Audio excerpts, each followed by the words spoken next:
continue to bless your people, Lord, as they give to you, Lord. Thank you, Lord, that you are the God, Lord, who will never let your people outgive you, Lord. So yes, we just pray for blessing over them, for healing over them, Lord. And even, Lord, for the word, Lord, among pagka-tunan karong adlaw, Lord. Salamat, Lord, that this word, this message comes from you, Lord. And I pray, Lord, for your presence to just hover over us, Lord, and to just dwell in us, Lord. Salamat, Lord, that it will be your Holy Spirit, Lord, who will teach your people and let your people accept, Lord, whatever sermon, Lord, that they will. We need to discuss first when we talk about the good news, but before we talk about hope, about redemption, about all of this, is we need to discuss and study really about God's love. Because if God will ever say to you that He doesn't love you anymore, this book is false. Then, if God will tell you that He doesn't love you anymore, this book is false. That's how important the message of love is. It's the foundation of our truth, of our belief, of our relationship with God. That if someone will tell you that God doesn't love you, that's easy to spot that that's not true. Remember, everything that happened in the Bible is founded in love. John 3:16, for God so loved the world that He gave His only begotten Son. And the Bible tells us that God is love. So if the God of the Old Testament and the God of the New Testament is the same, so if someone will tell you that God doesn't love you anymore, that's not true. And if some spirit will tell you that God's don't love you anymore, that's not true even. Okay? Because the Bible, the main theme of the Bible is about love. That's why our first topic for this month, when we talk about the good news, is that God is crazy in love with you. Now let me explain why I use the word crazy. I know some theologians will say, these young preachers are using these terms that doesn't... But just imagine this. Kinsay Ginoo will find way. Sorry, I really get emotional about God's love. Kinsay Ginoo ang mangitag pamangaki para makahigugma sa iyang tao na makasasala. That's crazy. That the same God who is just God, who is holy, is the same God who look for ways to love His people. That's how crazy His love is. Imagine the people of God are so flawed and simple, yet His crazy love, because of His crazy love, He look for ways to lavish His love upon us. That's how crazy God's love is. God's love requires no prerequisite, requires no requirement for us to receive the love of God. If so, if na may requirement ang gugma sa Ginoo, then by all means, I don't have the authority to talk here in front of you. That's how flawed I am.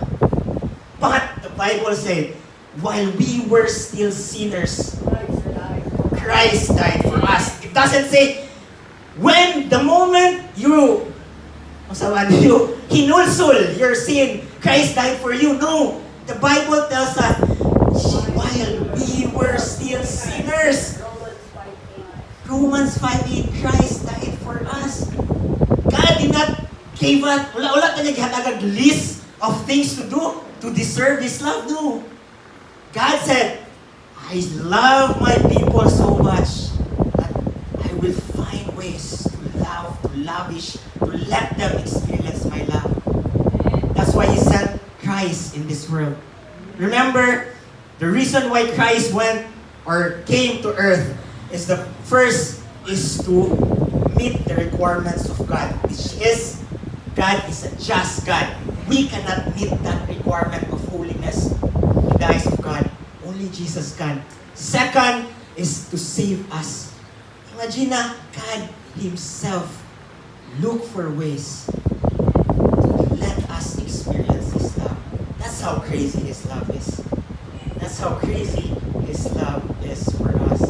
And I like what Rick Warren said. He said, you were created to be loved by God. I read his book, Purpose Given Life, and he pointed out in one part of his book, he said, your purpose here on earth is for you to be the object of God's love. Kasi pasabot na niya, one of your purpose diri sa kalibutan is just to receive the love of God. That's your purpose. Just receive the love of God. And the Bible is so clear that God is so in love with us. And is finding ways. Remember in Hosea 3? When in Hosea 1, this is in the Old Testament, when Hosea was commanded by God, Hosea, look for a prostitute woman and have kids with that prostitute woman. So he married Gomer. And then in verse 3, in chapter 3, Gomer, the Bible tells us that Gomer continued doing adulterous thing. Meaning, she was having another husband or another partner. And yet, what did God told? Kasi gisulti ni sa Ginoo ni Hosea. Ato lang tawon. Hosea 3. It says, the Lord said to me, go, show your love to your wife again. Though she is loved by another man and is an adulteress, love her as the Lord loves the Israelites, though they turn to other gods and love sacred raisin cakes. Imagine, God told Hosea, even if adulterous na yung asawa, gigugmaa siya balik. Did God told Hosea, this is in the Old Testament ha, giingnan ba sa Ginoo si Hosea na, Hosea, wait for Gomer to change before you love her again? No. God said, Hosea, atua si Gomer, love her again even if adulterous siya. Imagine how crazy God's love. Iyang isumpayan, kay akong ganan ipakita kung unsa ko sa akong mga katawan. Imagine how crazy God's love is. And we've been talking about God's love. But every time we talk about God's love, there will always be a new revelation, and that message of love will always be alive in us. Always be alive in us. Because that's the theme of the Bible. It's about the love of God. And it says in Ephesians 1:4-6, this is in NIV, for He chose us in Him before the creation of the world to be holy, blameless inside.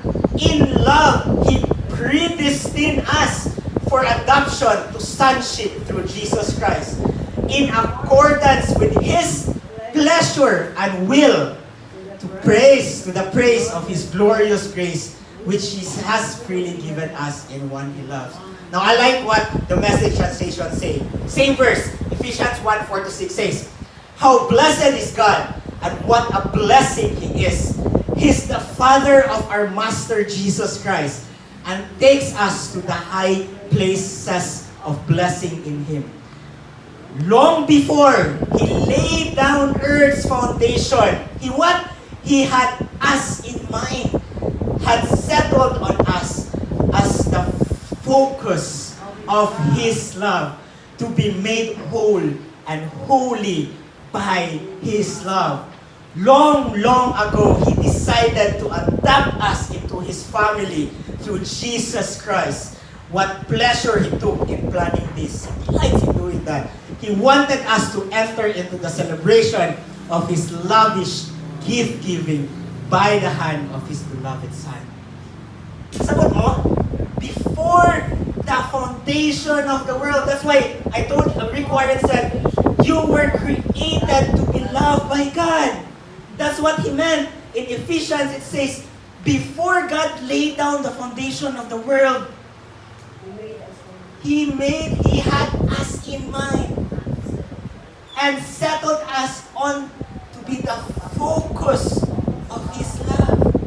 He created us because He wants to love us. That's so clear. When I was reading this, I was reviewing my notes yesterday in one cafe. I can't stop myself from getting teary-eyed. Okay, it's just breakdown about the love of God. Imagine na, before even the world started or nabutho ang kalibutan, God had you in His mind. And He had you as the focus of His love. Wala na, you're His main concern. And you are loved by God, not because of what you do, but simply because you are His creation. God's love is not a merit or a conditional love. No, it's not. It's not. It's unconditional love. You don't have to do anything. You don't have to do anything to deserve the love of God. You don't have to. By the means that you are His creation, you are qualified to receive His love. No prerequisite, no process, just accept God, embrace Him. God did not told us na, okay, before you will receive my love, you need to change. Before you receive my love, you need to do this. Before you will, no. And I like what Judah Smith said. He said, our good works are not a requirement for us to walk with God. But our good works are the product of our work with God. Meaning, under the gospel of grace, it is God first and then we respond. Kaya imagine na, if bali na siya, how can we reach that level that God is pleased to us? We can never be fully like Jesus. He is the only person that is holy and perfect. We cannot reach that. That's why it's not a prerequisite. Our good works, the things that we do, the good things that we do, these are the product of our work, of our walk with God, not a prerequisite. Okay? Now, 1 John 4:9-10 says, this is how God showed His love among us. He sent His one and only Son into the world that we might live through Him. This is love. John said, this is love. He said, not that we love God, but that He loved us and sent His Son as an atoning sacrifice for us. That is love. John, beloved, the one who claims that he is so loved by God, the only disciple who stood until the very end at the feet of God at the Calvary, said and defined love. He said, love is not us loving God, but it's God loving us. That is love. And there's no people in the Bible, there's no person in the Bible that have the authority to describe the love of God other than John. He was the one who claimed that he was loved by God. Amen? This is love. Not that we love God, but that He loved us. That is love. And God's love is so crazy that He looked for every possible way for us to really experience it. It was only by sending His Son to die for our sin. That's how crazy God's love is. That's how crazy God's love is. Again, John 3:16, for God so loved the world that He gave His one and only Son, that whoever believes in Him shall not perish, but have eternal life. That's my memory verse. That's Ephesians. Ephesians. Children, obey your parents in the Lord. 6:1. Oh, asas Ate Ambing. Mura ko nang duha ka memory verse na mo sa una sa Sunday School ni Ate Ambing o ni Ate Anjing. John 3:16 o Ephesians 6:1. For God so loved the world that He gave His only Son, that whosoever believe in Him will not perish. Again, balik ko, God's love is so crazy that He looked for every possible way for us to really experience it. That's how, just imagine this. The the God who created the heavens and the earth, the God who is holy, righteous, powerful, stoop down and look for ways to love a sinner. That's so crazy. Stoop down. God brought down heaven for us to experience His love. Because He knows we can never reach that level that we can deserve His love only through His Son, Jesus, as our Lord and Savior. Ephesians 3:17-19 says, so that Christ may dwell in your heart through faith, and I pray that you, being rooted and established in love, may have the power, together with all people, holy people, to grasp how wide and how long and how high and how deep is the love of Christ, and to know this love that surpasses knowledge, that you may be filled to measure of all the fullness of God. That's the prayer of St. Paul. Paul was saying that, I pray that you will have the power, together with all believers, to understand how wide, how long, how high, how deep God's love is. Now imagine that bigness of God's love, the wideness, the longness, the deepness of that love. Imagine that love, that weight of the bigness of God, fully engaged in loving you. Meaning, we know, di ba, the Bible tells us that God's love is so deep, God's love is so wide, that we cannot fathom the deepness of God's love. It is clear. Imagine that deepness, that bigness of God's love funnel down to you, as if you are the only person that God loves. That's how He loves us. It's so personal. Imagine the entire weight of the bigness of God fully engaged in loving you, entirely committed to doing you good all your life, completely devoted to surrounding you and sweeping you up in His embrace. Now, when I first read something like this, it was written by Judah Smith. He said, imagine the bigness of God and the bigness of His love fully focused on you. Imagine that bigness of, it's so hard to, even I, sometimes, it's so hard to digest. It's so hard to accept that the fullness and the bigness of God is focused on me. It's so hard, but just try to imagine that. Everything He did in the Bible is all for you. All for you. That's how He loved. That's how crazy His love for us is. That He did all of this for us. That's why when I don't usually rebuke people when I'm talking to them, but I had a conversation last week with someone who shared her problem to me, and she said, you know, di na di mao yang kinabuhi. She told me na kani tingali tanan muna ni ang ora ba ihatag sa Ginoo tungod sa akong ipangbuhat.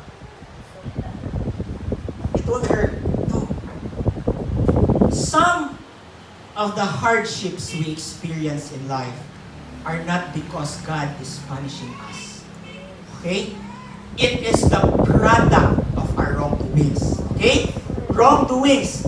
But, imagine this. If God wants to punish us, He can do that before the cross. But He did not. Wala. He chose not to. He chose to love us. That's why the things, the negative things that are happening in our life, that is not a punishment from God. Those are the product of our wrongdoings. Yet, the Bible is so clear that God can work things out. The good, the bad, the negative, the positive. He can work all of these things out for good for those who love Him. Meaning, yes, you are reaping the product of your wrong choices, but God can use that and turn that around because He loves you. Okay? What's good example? Okay. For example, sige kami. For example, you engage in premarital sex. You got buntis. Okay? Now, that kid is you. Imuhana. It's your obligation. I'm not saying that's not a blessing, but it's the product of your sin. Okay? But it doesn't mean that God doesn't love you because He allowed that kid to get pregnant. Okay? He can use that. He can still use that to what? To do good in your life. That kid that you say, some people will disown their child because it's a product of a love child or it's a love child. They will disown that, not knowing that God can still use that kid to bring blessing into your life. Okay? That's how God works. Okay? He's not punishing us. The negative things that we're experiencing now it's not because He wants to punish us. God will not delight in seeing us sad or seeing us struggling. No. Mali po yung ginawa na. I'm sorry to tell you. That's not how the gospel talks about God's love. No. God said, the Bible tells us that God delights in doing good to us. Meaning, His heart for us is for us to experience the goodness of Him. Not the struggle. That's why God taught us that in life, there will be struggles and tribulation. But, ang sa inyo sa Biblia, be of good cheer because He is there. If God wants to punish us, pwede na bunti tayo kuyugan. If mo pa na, pwede na dyan, di tayo kuyugan. Patili. I cannot accept the fact that people are thinking that God is the God who punishes His people. No, God is the God of grace. And the name of a church is Throne of Grace. It's not throne of judgment. The Bible is so clear. Come boldly into the throne of... It's not judgment. To obtain mercy in times of need. And find help. So I'm sorry to tell you, God is not a God who likes seeing you struggling. No. His heart is for you. He bleeds for you. He hung on the cross for you. He took out the cross, our sins, the weight of our sins, for you. So if you're telling me that God is punishing you, no.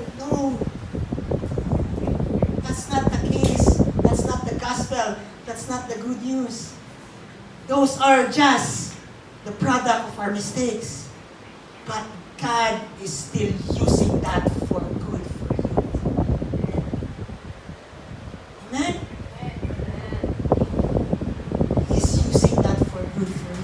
That's how crazy His love is.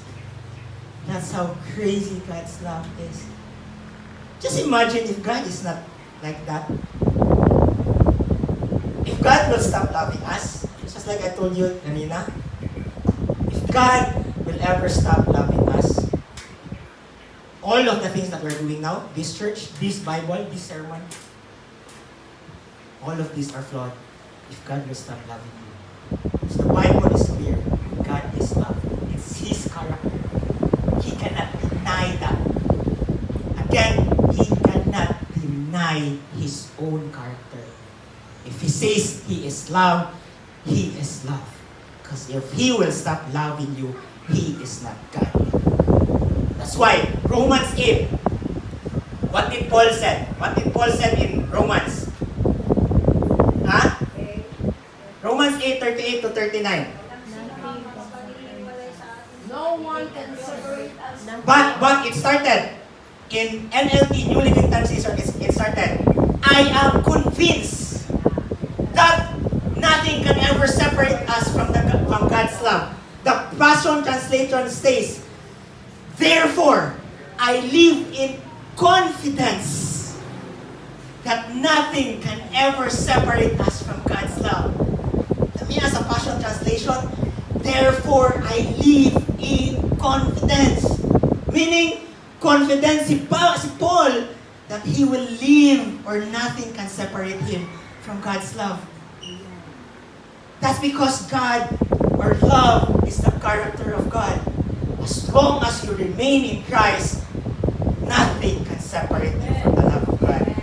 And a lot of people will argue about that. But I will just point them back to the cross. I was sinful before, but still God chose to love me. Remember, this verse doesn't give us the authority to commit sin. Why? It says that is revealed in Christ Jesus. When you are hidden in Christ, you have now the Spirit of grace to help you live a holy and blameless life.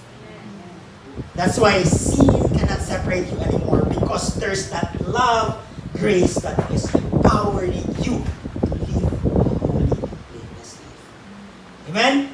That's how crazy God's love is. So, quickly, my time is running out. Let's just discuss why God's love is crazy. I have five points for you, and we will use the word crazy. C-R-A-Z-Y. Okay? Number one, God's love is crazy because God's love is characterized by unconditional love. Romans 8:5-8. But God demonstrated His own love for us while we were still sinners. Christ died for us. Unconditional. Unconditional. Wow. God's love is not reactive. Okay? God's love is not reactive. It's proactive.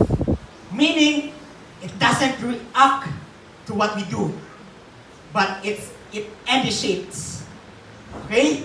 Kaya kung reactive pa ang gugma sa Ginoo, then it's not unconditional love.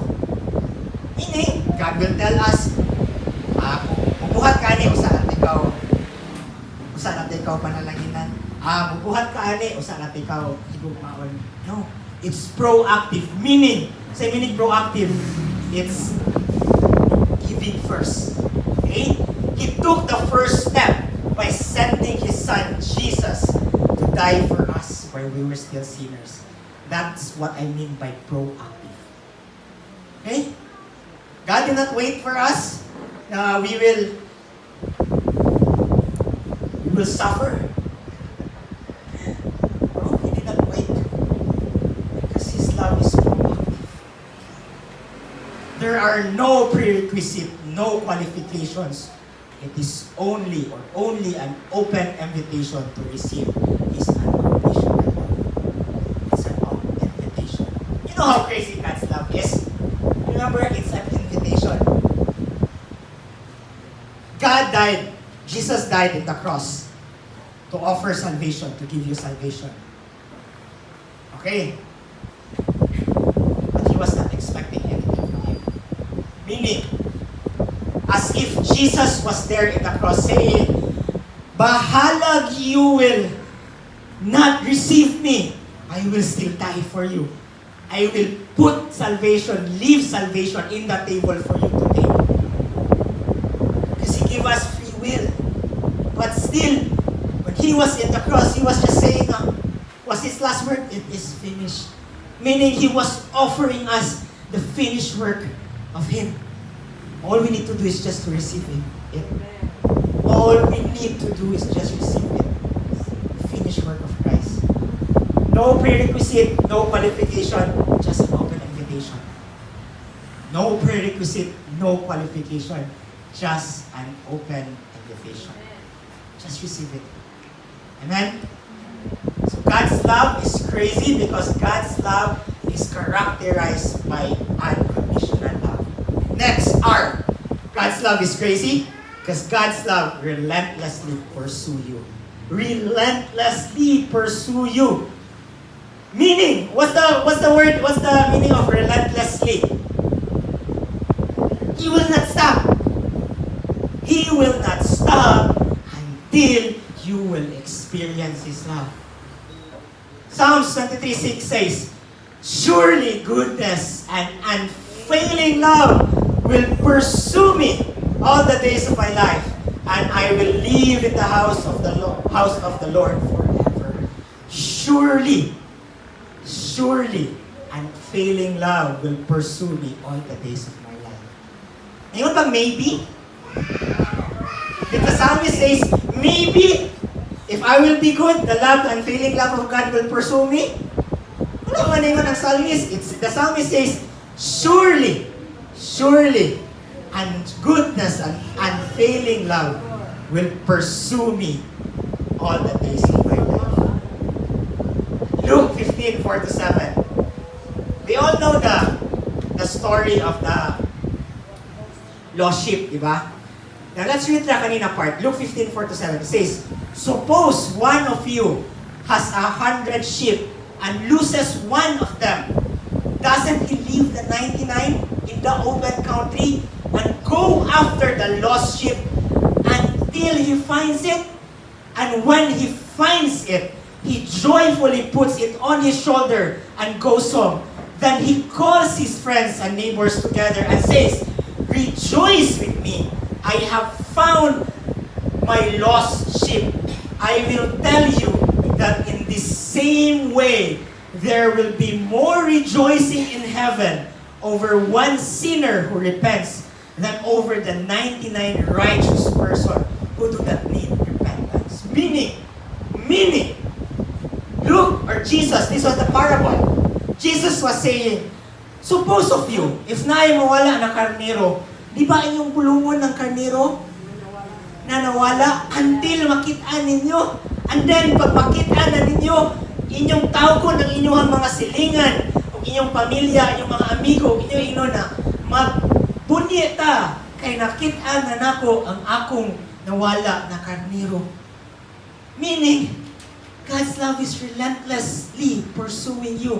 He will not stop until He will find you. Now, when you are in the season that you are lost, and you don't, Carnero is butol. Yeah. Stupid, stubborn. Bisan pa sige na siya diha, dili na siya kabalo mo uli. Okay? Inana ang karnero, dili na siya kabalo mo uli. That's why it's so easy for a sheep to get lost, because sheep they don't have sense of direction. Okay? So when a lost sheep is lost, or a sheep is lost, the shepherd needs to find that sheep. Because that sheep, by all means, doesn't know how to come back home. That's why Jesus was saying, if naay mawala na usa ninyo, bulungon ko na siya sa shepherd. Who is our shepherd? Jesus. Meaning, if we are in the wilderness, if we are in the fields, and sometimes we get lost, rest assured that God's love will actively pursue you. Relentlessly pursue you. Sit down. Wait. God will pursue you. No matter how far we may stray, God's love will never give up on us. It pursues us with relentless determination, seeking to bring us back into His embrace. Determination. Meaning, God is so determined to find you, bring you back into His presence. It's not a half. Nakamatay mo na sometimes when we do things and then dili ka determinated, basta na makabuat. No, it's not like that. When God says na, I will pursue you, meaning, He is determined to find you. He is determined to pull you back into His presence. Because God's love is not deterred by our mistakes or failure. It persists, it endures, it pursues. Again, God's love is not deterred by our mistakes or failures. It persists, it endures, it pursues. It pursues. Next. A. crazy. God's love is crazy because God's love is an act of sacrifice. Meaning, 1 John 4:10 says, "This is love, that we love. This is love, not that we love God, but that He loved us. What? Sent His Son as an atoning sacrifice of our sin." God's love is crazy because God's love is sacrificial. It's an act of sacrifice. It's an act of sacrifice. Ephesians 5:2 says, "Live a life filled with love, following the example of Christ. He loved us and offered Himself as a sacrifice for us, a pleasing aroma to God." Sacrifice. He offered Himself as a sacrifice. You know how crazy God's love is? That's one thing. It's a sacrifice. He died for us. Now, because of the act of Christ, the finished work of Christ, we are now blameless and holy in the eyes of God. That's one thing that is hard to accept.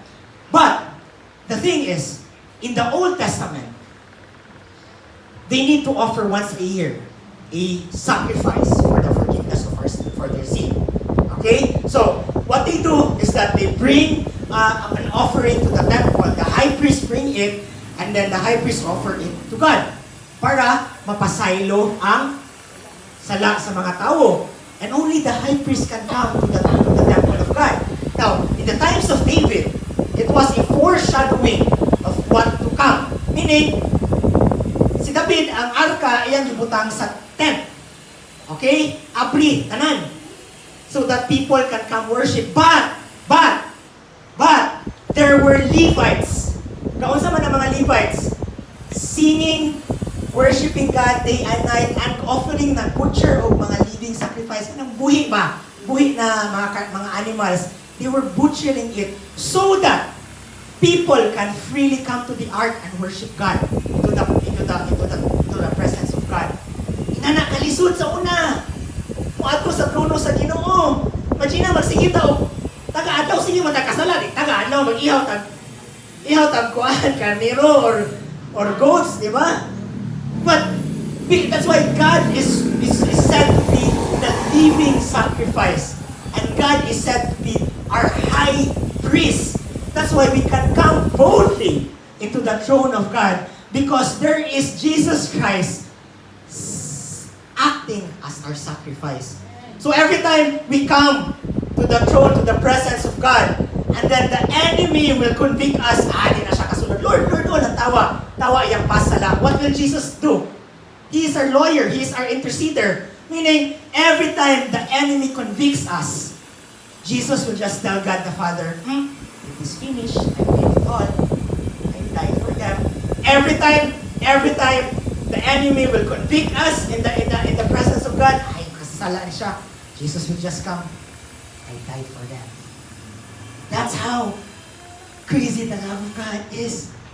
Imagine the very one, God, the Son of God the Father, Jesus Christ, our God Himself, is acting as our sacrifice so that we can come boldly into His presence.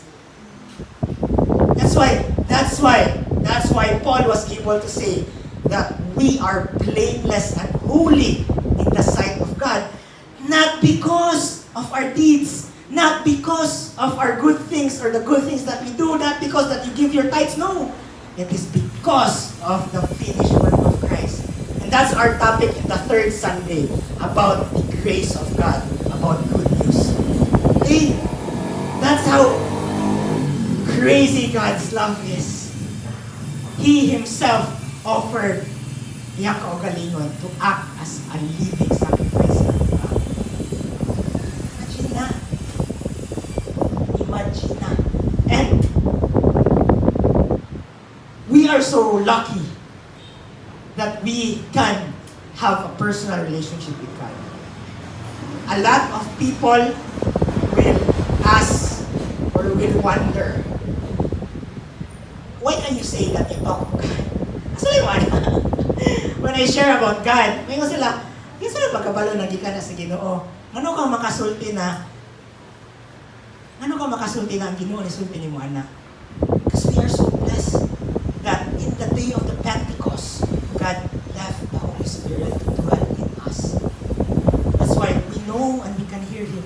And we are so blessed that we have a God who is gracious and loving and who desires to dwell in us.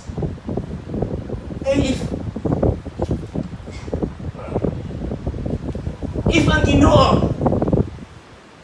ang Ginoo dili ganahan makistorya ninyo, if He wants us karon na parehara sa una in the Old Testament, hindi na kung niya ipadala si Kristo. Hindi na jud. Hindi siya na personal relationship ninyo. Hindi na jud.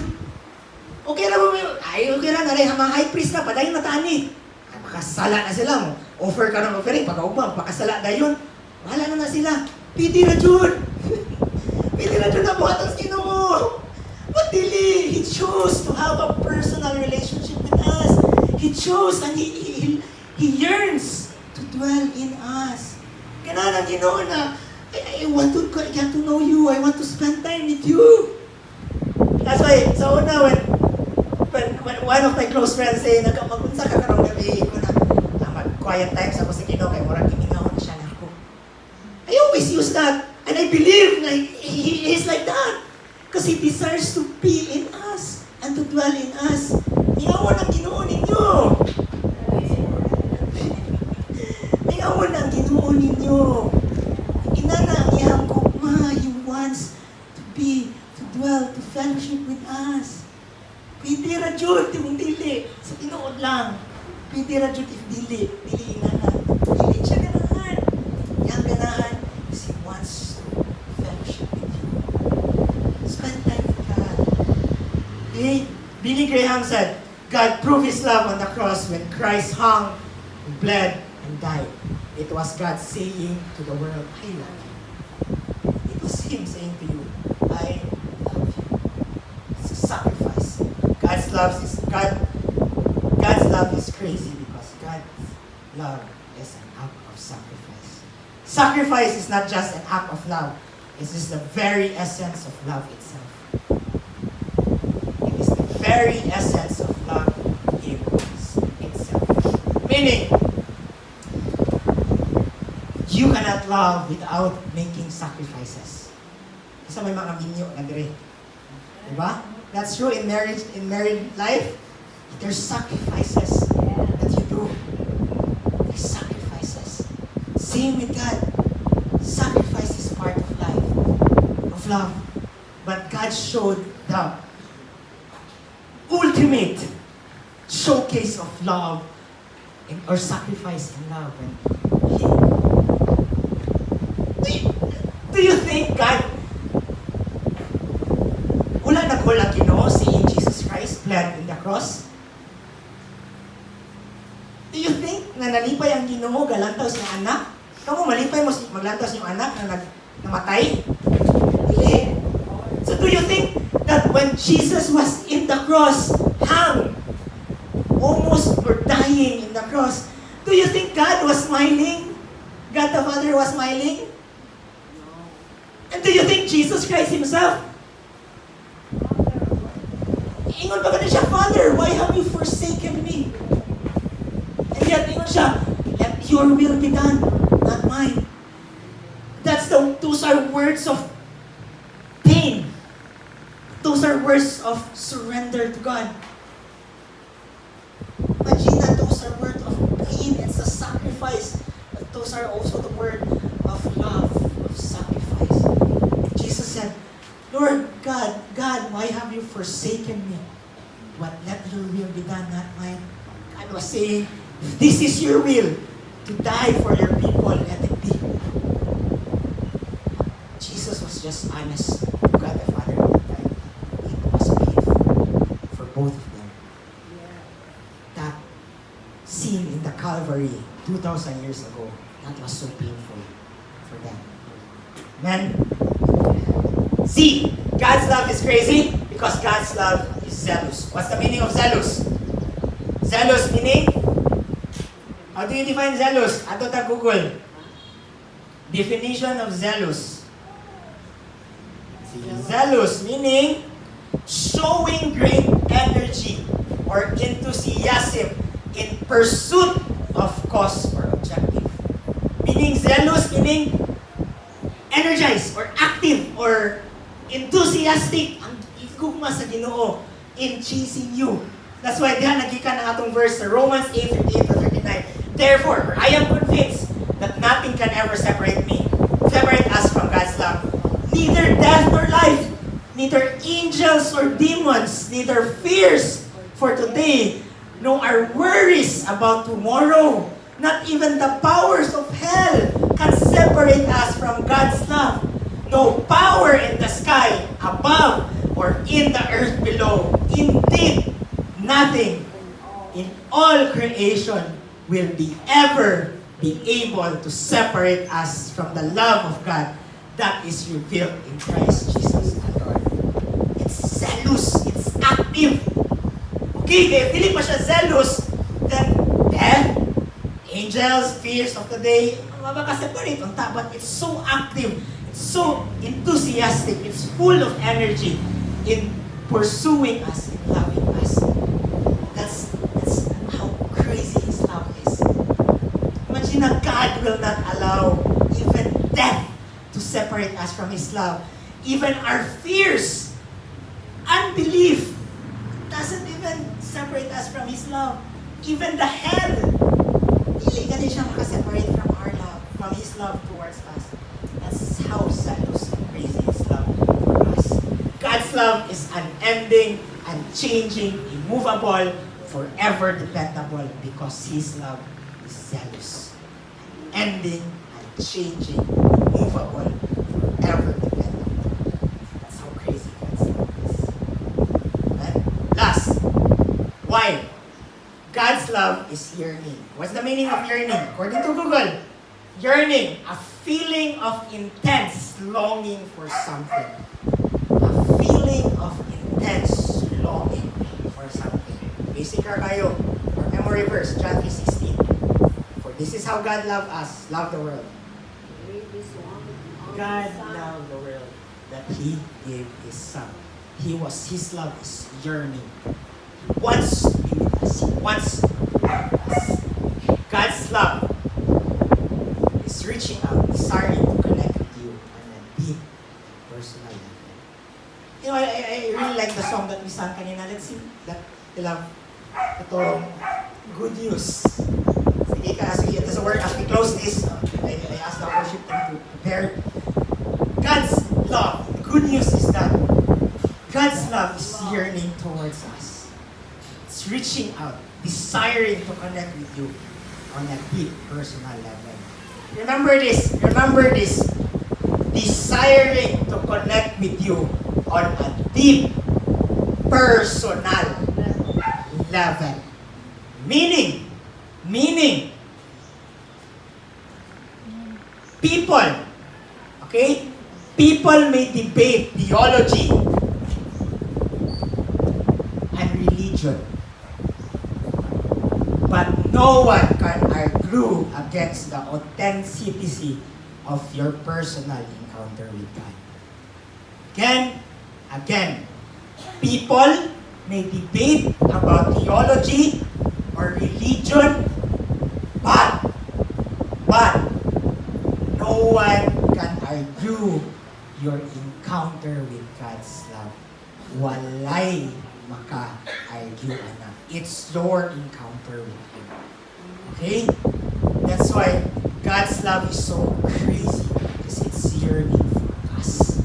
He desires a personal encounter for us. I cannot tell you that God will meet you this way, but I can just describe how God met me and encountered me. Because your encounter with God is a personal thing. Amen? The thing is that God isn't asking us to deserve His care and concern or to pay back His affection. He simply wants us to receive love generously and unconditionally offer to us. Amen? That's good news. God isn't asking us to deserve His care, concern, or to pay back His affection. Sa ganas, He simply wants us to receive the love He generously and unconditionally offered us. Mura na. That's good news, folks. And encountering God's love is like finding a hidden treasure. It's transformative, life-giving, and forever changes your heart. That's how crazy His love is. God's love is crazy. You know why? God's love is crazy because it's such that it refuses to leave us unchanged. His love renews, restores, reshapes us. That's how crazy His love is. Okay? Meaning, it is because of God's love that we are changed. Again, it is because of God's love that we are changed. Last night, I prayed to someone over phone, someone who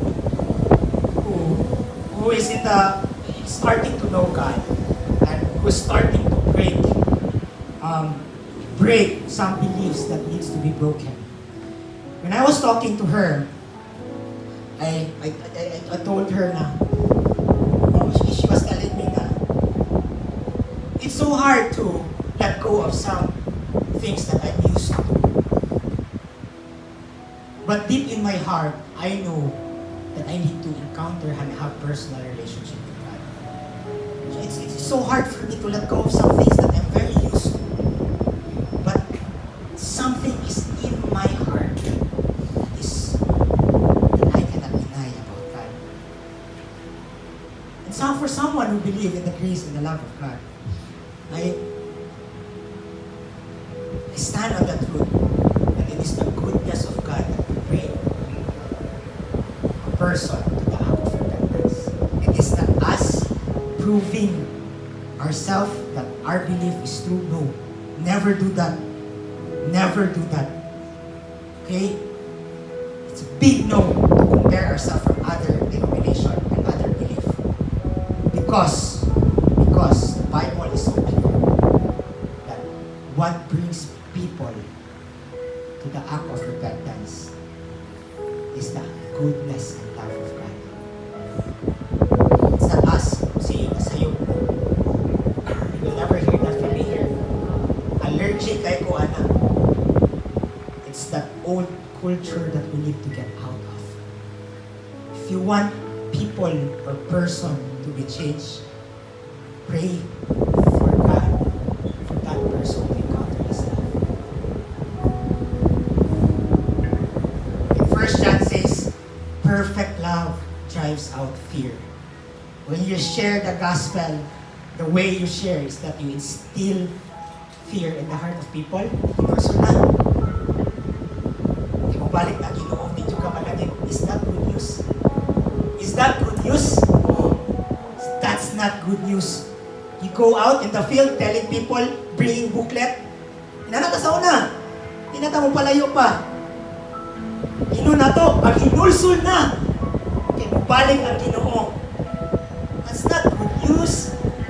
Telling people, you will be, dili ka mo tawad ni Kristo. You will mato ka, impyerno. Yeah, that's true.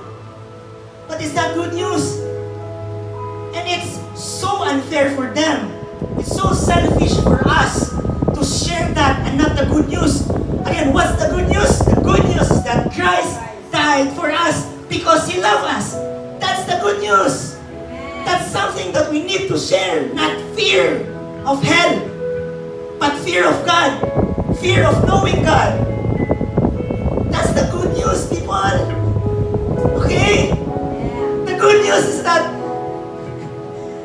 we are saved by grace because God loves us. We are saved by grace through faith.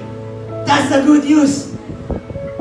And remember your personal encounter with God. Gihanlok mo sa Ginoo. Wala. I can say that I never received anything na mahadlok ko sa Ginoo. In fact, it's the opposite way. It's the good news. It's God just showing His love towards me. Last year, I stumbled in sin. After I stumbled in sin, the very next day, I went to victory. The very next day, God restored me. The very next day, when I went back here, I talked to my small group. The very moment that I talked to my small group, God showed me love. That's the good news, people. It's love that stooped down for us. That's the good news. The good news is that God will not wait for you to change. The good news is that God is telling you, let me love you so that you will change. And that should be our message to the world. Let God love you so that you will change. Let God love you so that you will change. And it's so hard for us to receive the next sermon, the next topic, if we cannot digest the truth about God's love. It's the foundation of everything that He does here on earth. God loves you. He died for you. He restored you. He invited you into His family. He called you by your name. He is able to present you blameless and holy in the sight of God. That's good news. That's good news. Every time I talk about or I prepare a sermon about God's love, si ko yung Lord, God's love, na pwede mo ganay pa. Wali, Lord. God just reaffirmed that message of love. He's just telling me, no, I want you to preach about the good news about love and grace. That's it. That's the gospel. Love and grace.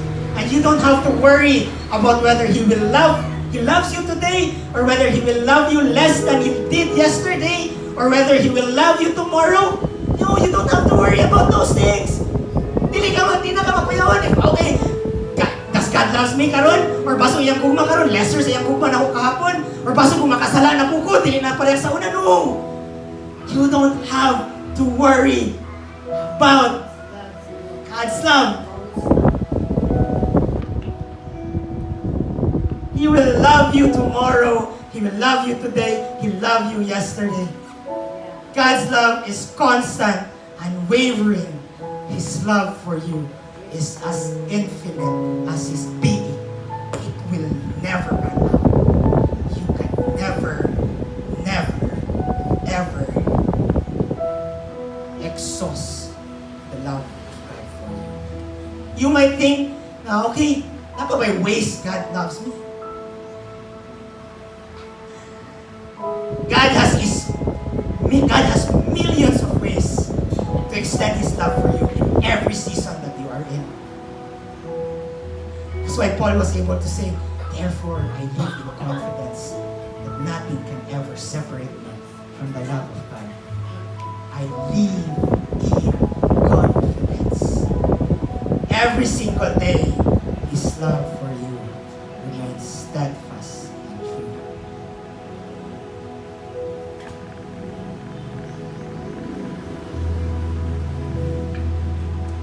Close this. I want to quote one of my favorite pastors, Joe Bonifacio, the husband of Rica Parlejo. Joe is a pastor of Victory Santa Rosa. He's the son of Joey Bonifacio, the founder of Every Nation Campus Ministry, International Ministry, the mother ministry of Victory Church. One of the founders. Joe married Rica Parlejo, who we know that was in the adult ministry before. And Joe was criticized by people.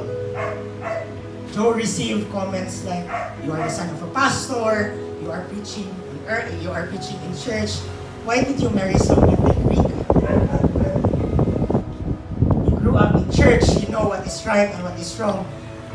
Why did you marry someone like Rika, whose sins are public? Joe just said, "You're true. I grew up in church. I know what's true. And the truth is that God loves us even during the time that we are sinful." So he said in one of his blog, "By all means, I don't have the reason not to love and marry Rika because I experienced the love of God in my life."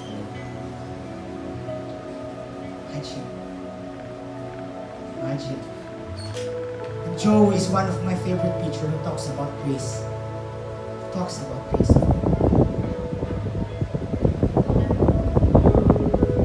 By all means, God's love is crazy for us. We may give God millions of reasons not to love us, but He has billions of reasons, ways to love us more. Again, we may give God millions of reasons not to love us, but He has billions of ways to love us more. We can rest in that good news that God loves us. Let's stand and let's sing this song. Let's dwell, let's rejoice in that good news that God loves us. Let's pray. Lord, we thank you. We thank you, Lord, for this good news, Lord, that we are loved by you. We thank you, Lord, for this good news, Lord. The gospel, Lord, that your love, Lord, requires nothing from us. We just want to receive your love, Lord. Thank you, Lord, that your love is a crazy love. Crazy in a good way. Crazy love because it is a love that is unchanging. Love that is unconditional. Love that bleeds, Lord. Love that sacrifices. It is a love, Lord. That part, I want you to hug or embrace or just point to your partner and say, Jesus loves you, okay? Because this is the good news nga atong nadawat karon that Jesus loves you.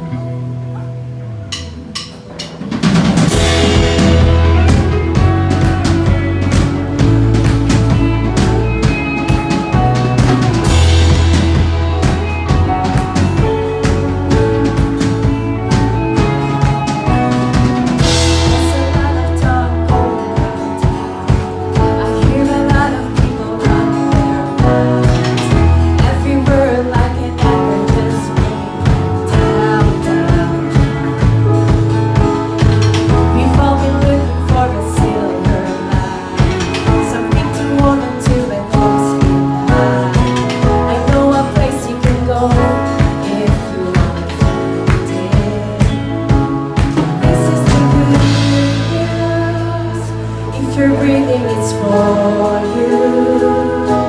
An empty grave, a life that's changed. It all points to Jesus.